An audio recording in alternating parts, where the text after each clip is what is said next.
मैं doctor Neha Premi Agarwal, Premi test tube baby centre Gwalior से। Pregnancy में हमारी डाइट किस तरीके की होनी चाहिए, ये डिस्कस करने से पहले हमें ये पता होना चाहिए कि हमारा जो प्रेगनेंसी का टर्म है वो कितना लंबा होता है और किस तरीके से डिवाइडेड है। एक नॉर्मल प्रेगनेंसी 9 मंथ्स की होती है, 3 पार्ट्स में डिवाइडेड होती है, first 3 months, then second 3 months and the last 3 months. इन्हें हम ट्राइमेस्टर्स कहते हैं, first trimester, second trimester and third trimester. आमतौर पे जब भी कोई पेशेंट प्रेग्नेंट होता है तो जो फर्स्ट ट्राइमेस्टर होता है उस टाइम पे पेशेंट को वॉमिटिंग की बहुत ज्यादा प्रॉब्लम्स होती हैं और उसी समय पे उनकी जो ईटिंग हैबिट्स होती हैं या खाना खाने की जो भूख होती है वो काफी हद तक कॉम्प्रोमाइज हो जाती है। बहुत बार पेशेंट इसीलिए कंफ्यूज होता है कि उसे क्या खाना चाहिए क्या नहीं खाना चाहिए।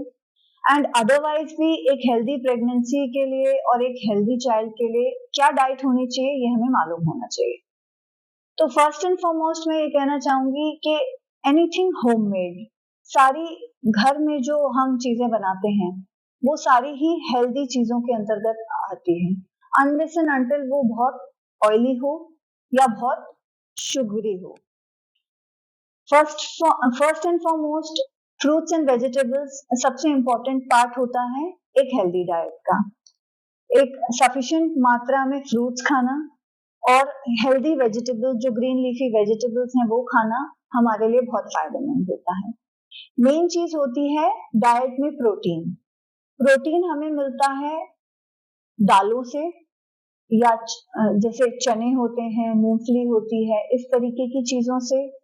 फिर जो लोग नॉनवेज खाते हैं तो उन्हें एग्स द्वारा अच्छा हेल्दी प्रोटीन मिलता है, चिकन द्वारा अच्छा प्रोटीन मिलता है।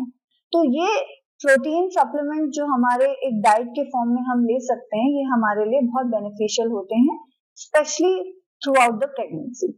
इसके अलावा हमारा जो रूटीन डाइट है, रोटी है, राइस है और बाकी सारी चीजें हैं वो हम एक रूटीन तरीके से जैसे अपना डाइट रखते हैं रख सकते हैं।